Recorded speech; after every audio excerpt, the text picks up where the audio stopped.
Tamo de volta com mais um manhwa, estilão RPG, com muitas magias, diversas raças e muitos poderes especiais, e esse manhwa também é focado em espadachins mágicos. E no meio desse mundo bem padrãozão RPG, bem Dungeons and Dragons, um clã de espadachins domina metade do mundo. Então você tem o mundo inteiro, metade é esse clã de espadachim que domina e exerce sua influência. E o nome desse clã é Rukandel, ou Rukandel, dependendo de como você quiser ler isso. E as pessoas desse famoso clã sempre nascem com corpos muito poderosos e um talento absurdo pra espada. E quando eu falo absurdo, tô querendo dizer, tipo, muito absurdo. Então, tipo assim, nível, não é nível Dragon Ball, mas é tipo muito poderoso, eles já nascem desse jeito, só por terem ali o gene dos Rukandels. E esse clã de espadachins domina o mundo por conta justamente do seu poder, que é avassalador, absurdo. Então eles batalham bastante, eles saqueiam muitos lugares que não estão sob seu domínio, e mesmo os que estão, eles fazem isso também. Eles trabalham também como assassinos de aluguel, então pessoas de outros domínios, de outros locais, vão lá e contratam um Rukandel pra ir lá e assassinar outras pessoas e coisas desse tipo. Esse clã na teoria seria um clã maligno, mas o nosso protagonista nasceu nele. E pra justificar esse tipo de conduta desse clã, o próprio manhwa diz o seguinte: no mundo da sobrevivência do mais forte, realmente é justificável fazer isso. E o nosso protagonista, como eu já disse, nasceu nesse clã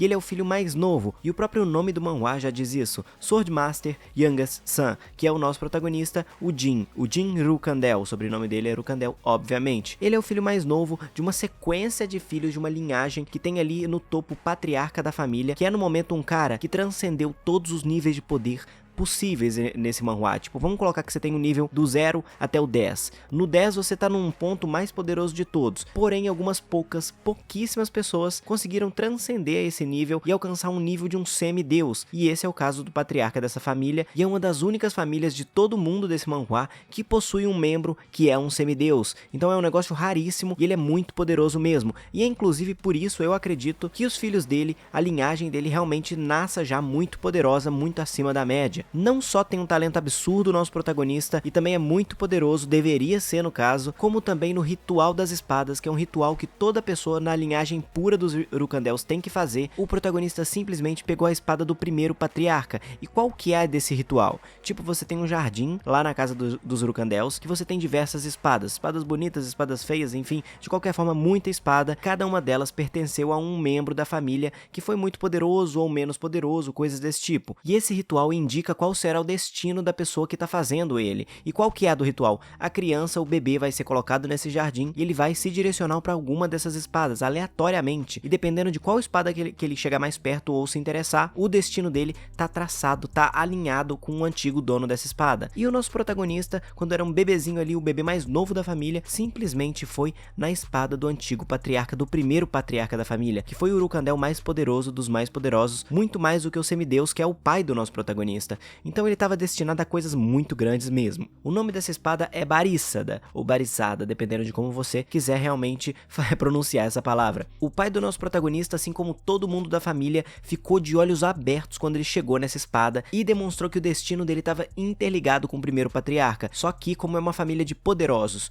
e sem muita moral, cara, ele estava correndo risco desde que ele era bebê e fez esse bendito desse ritual. E todo mundo acreditou que ele teria sucesso mesmo correndo riscos. Ele mesmo acreditou, só que no final das contas algo impressionante aconteceu e totalmente fora do padrão do clã Rukandel. O nosso protagonista, o Jin, simplesmente demonstrou não ter fucking talento nenhum e também ser muito fraco. Ele tentava, só que ele não conseguia usar a espada. Além disso, ele também tinha um corpo fraco, tipo, coisas desse tipo. Ele não conseguia exercer todo o poder que ele deveria exercer como um filho de um semideus. Só com isso você deve ter imaginado as poucas e boas que o nosso protagonista passou. É bullying pra cacete com todos os irmãos, é tratado pior do que empregado, o pai dele cagando pra caramba pra própria existência do protagonista. Cara, é tão cabuloso que a gente tem algumas ceninhas ali no começo do manhwa, que são os irmãos mais novos dele, na verdade são mais velhos do que ele, só que são também os mais novos de toda a família. Eles fazendo um bullying cabuloso com o nosso protagonista, que tava ali de boa só treinando a espada. Os caras chegaram, roubaram ali o manual de treino da espada dele, rasgaram e meteram o cacete no protagonista, e ali eles já devem ter ali por volta de uns 20 anos, algo desse tipo, e o protagonista simplesmente sofre um bullying cabuloso e tá totalmente impotente e não consegue fazer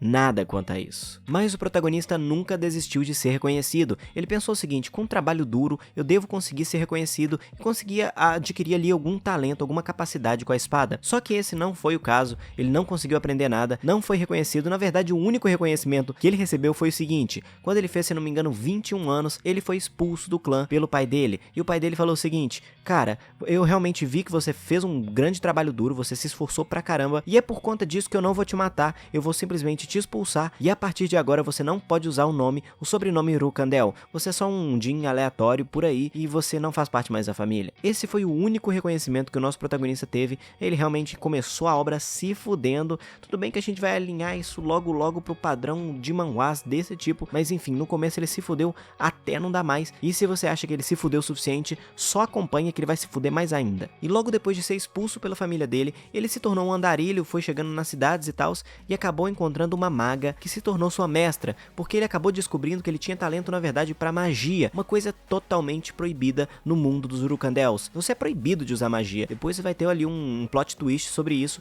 mas assim, de primeira, é totalmente proibido você usar magia sendo um membro de sangue puro dos Urukandels, mas ele tinha um grande talento pra isso, e ele começou a treinar, foi atingindo objetivos na magia, a mestra dele passou tudo que tinha que passar pra ele, e ele tava ali de boas, treinando a magia e aprendendo, pesquisando, porque magia ali nesses mundos de RPG é bem parecido com ciência, você tem que pesquisar, você tem que estudar o assunto. E ele tá ali, quando ele vai conseguir uma grande descoberta, algo impressionante acontece. Simplesmente na hora que ele tava indo conseguir uma conquista, tudo fica preto, aparece tipo realmente sombra ao redor de tudo, e ele se encontra no vazio absoluto, e uma voz começa a falar na cabeça dele, começa a falar assim: nossa, você é um dos Urukandels e você não tem talento nenhum, coisas desse tipo, você deve ter passado por poucas e boas, e vai conversando ali com ele, e no final das contas quem tá falando com ele é um deus, nada mais nada menos do que o grande deus das sombras, o Solderet, que também é o deus protetor dos Urukandels, e que teria inicialmente tido um contrato com o primeiro patriarca da família Urukandel, ou seja, o destino do nosso protagonista ali ainda existe, tá ligado? Ele pegou a espada do primeiro patriarca e ele entrou em contato com um deus que era parceiro do primeiro patriarca.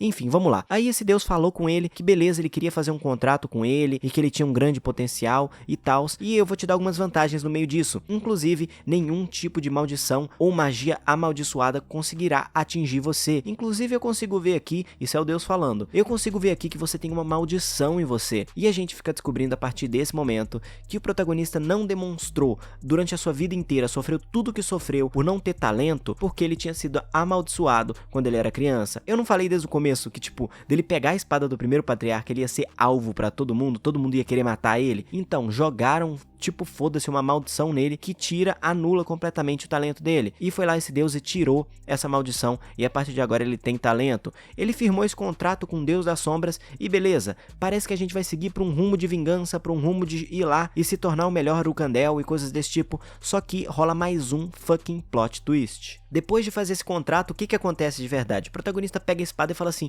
caramba, desde quando eu consigo segurar essa parada dessa maneira? Começa a cortar o ar ali com uns golpes cabulosos, vai lá pra fora da casa e começa a utilizar espada de alto nível junto com magia. Ele se torna realmente naquele momento, porque ele já sabia magia, um espadachim mágico, muito mais poderoso do que a maioria das pessoas. Só que, meus amigos, lá no canto, em cima de uma montanha, sei lá, da floresta, tinha gente observando ele e viu que ele conseguiu fazer isso. E essas pessoas, tendo visto que ele conseguiu fazer isso, a gente pensa assim: não, tem alguém observando ele, vai rolar ali alguma coisa na obra. E o que acontece, cara? Simplesmente ele vai dormir nessa mesma noite, depois de ter conseguido fazer isso, e algumas pessoas viram, só que ele simplesmente é esmagado em escombros, porque a casa dele, a casa que ele tava morando, simplesmente desabou, e ele se fudeu ali, foi completamente esmagado pelos escombros, pelo edifício que ele tava morando. Aí eu te pergunto, tem alguma coisa a ver com as pessoas que estavam observando ele? Eu acho que sim. Enfim, qual que é o plot twist? Primeiro, o protagonista se fudeu até não dar mais, e quando você pensou que ele tinha se fudido o suficiente, que agora ia voltar e se dar bem na vida, se fudeu mais ainda. E o outro plot twist é o seguinte: o protagonista, simplesmente depois de morrer e lamentar pra caramba tudo que aconteceu, simplesmente voltou no tempo pra quando ele era criança, cara. É um padrão, é um combo cabuloso de isekai, de voltar no tempo, de protagonista se fudendo, é muita coisa ao mesmo tempo. Enfim, o protagonista voltou no tempo pra quando ele tava fazendo o exame da espada. espada. Só que uma coisa tá diferente